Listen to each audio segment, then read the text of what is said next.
खबर से आगाह कर रहे हैं आपको मीरपुर खास से। मीरपुर खास के रिहायशी सियाल कॉलोनी के मुतासरीन का प्रेस क्लब के बाहर एहतजाज किया जा रहा है। रिपोर्ट करेंगे मुफ्ती इमरानुल हक, आज़ाद रियासत न्यूज़ मीरपुर खास। क्या मसलो है?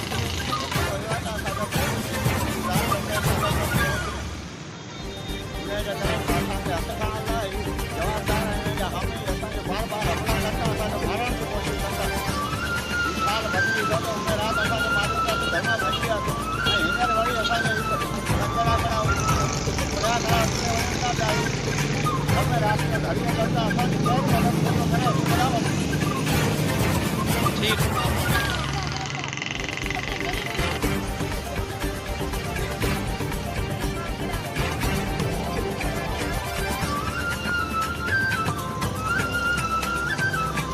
छा मसलो आहे? सियाल कॉलोनी में से आया है। किथां आया आहियो? सियाल कॉलोनी। हाँ, छा थियो आहे? असां ते हमलो कंदा आहिनि। केरु हमलो करे पियो? जवाबदार असां ते हमलो असां ते कंदा आहिनि। असांजा ॿार सॼा असांजा बीमार पिया आहिनि। जवाबदार केरु आहिनि? अंबादास जा पंजाबी आहिनि। नाला हूंदा न हुनजा? नाला छा आहे? अलीसन, सैफल, शौकत अली,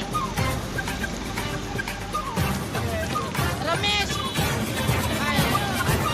मालिक भतवारो पंजाबी रात जो आहे। वो असां ते ॾाढा हमला कंदा आहिनि। छा जे लाइ हमलो पिया करनि?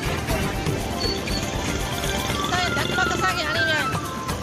हाणे केस हले पियो? हाणे असांजो कोर्ट सगोरी में असांजो केस हले पियो। हा, असांजे जे तव्हीं केस खां हथु खणो। असीं ग़रीब माण्हू से हथु कोन था खणी सघूं। असां ते वॾा वॾा हमला कंदा। असांजा ॿार सॼा बीमार पिया आहिनि। असांखां वॾो ज़ुल्म करनि पिया।